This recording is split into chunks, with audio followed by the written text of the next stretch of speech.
All right. So from left to right, we have here. It's hard to point now. Here, there, here. This is the Razer Kiyo. In general, it's a pretty good camera, webcam. I mean, it's just so happened to not be a big fan of this light that I have over here.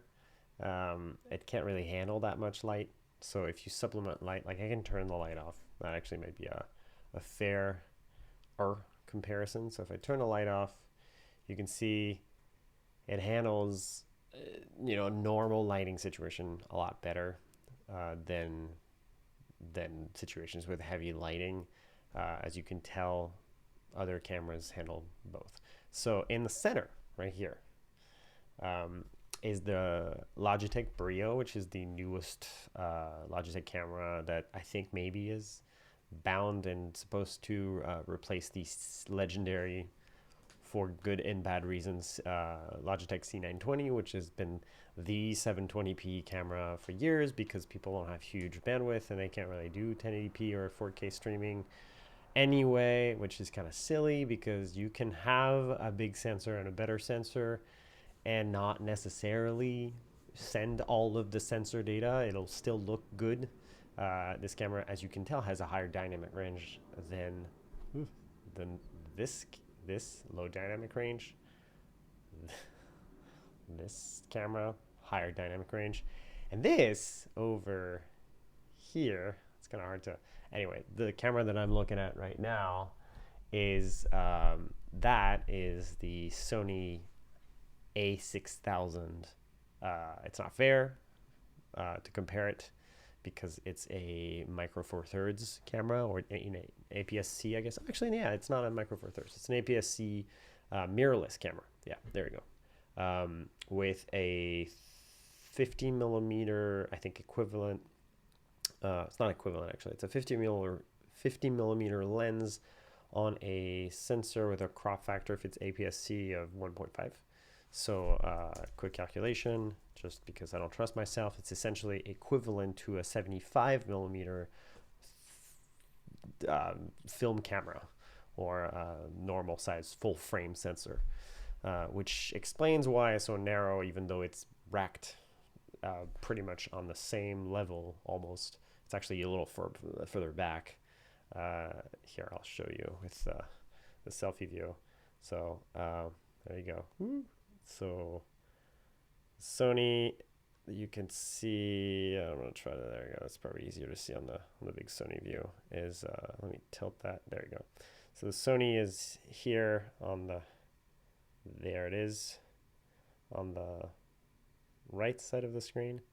The Brio's in the center, and then the Razer Kiyo is there. Its ring light is off because it's nice if that's all you have. It's kind of not if you have this light over here that I have, which is the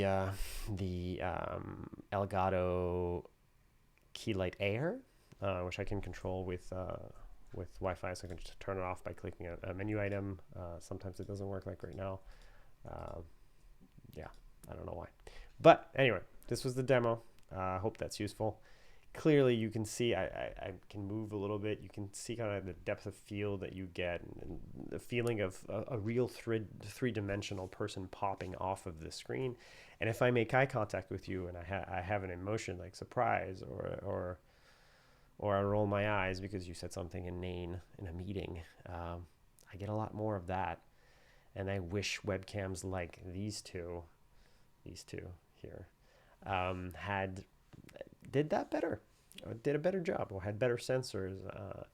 It's kind of hard to match at the price point, because the price point of I think the Razer Kiyo is in the $130 range, I think, and the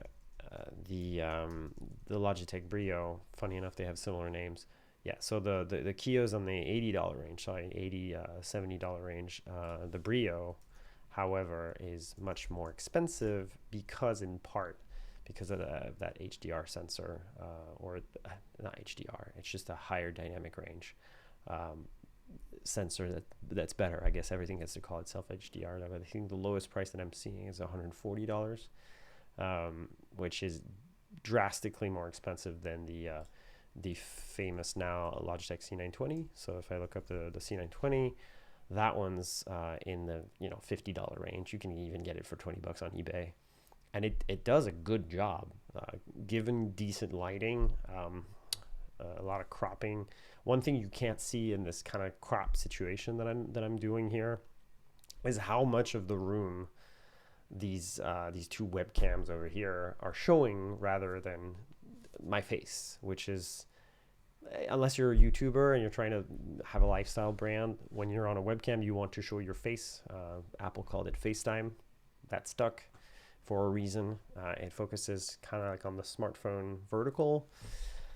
But more importantly, if it's your home, you don't necessarily want to show all of that surround, and babies and pets and stuff that maybe go on to your spouse. So maybe you work in an office with your partner, and your partner has a call behind you and you don't want to show that. Well, this camera right here, there, you can't see what's going on in the background, even if it happens to be in frame, because I have it set to f2.8, which allows me to have a little bit of fall off. So the fall off is the effect that you see where my ears are barely in focus. There you go, barely. There you go. Even though my eyes and my mouth and my nose are in focus. If you set it to its lowest setting, which is 1.8 with the 50mm 1.8, the Sony lens, it's a little soft, and also it risks having the autofocus seeking. A lot of the time webcams tend to have, I think, probably a tighter or narrower aperture to begin with. They're smaller lenses to begin with, so they don't have as open of an aperture to receive light. So that's it. I hope that's useful. If you're in the market for better remote or distributed work tools, it is not easy to set up an a6000. As you can see, I have an articulated arm that I had to mount on the wall, and the reason I'm mounted on the wall is I'm about to shake my desk. So let me try to shake the desk without shaking the rest of me. But there you go. This is me shaking with my arm. Or tapping on my desk when I'm typing. Having the camera mounted on the wall means that I don't risk banging it. Very much like this microphone is on a boom stand right there. It's floating, and therefore it can follow my mouth if I move, and it doesn't make any noise in the microphone when that happens. What else? I have a dummy battery in this Sony camera right there that allows me to leave it running longer than if I had a battery and had to change it all the time. That's a common question. Those are 20 bucks. And the only problem is these sensors on DSLR and APS-C cameras that are not webcam are not made to.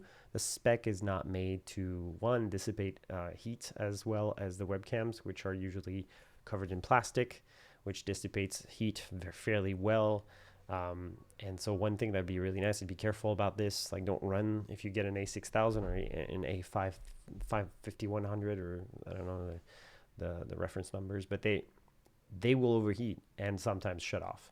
I believe this 5100 and the 6000 from Sony don't turn off, but they do give you a warning, because the specification of the camera is so that it's not supposed to run in high heat. That's why your phone turns off when it's really warm and risks damaging the sensor, which is fairly sensitive to heat and cold. So don't have 5-hour meetings and recording sessions with them. That's a limitation. Maybe camera manufacturers are going to wake up to the fact that there's people who need or want higher quality output like this and do something about it.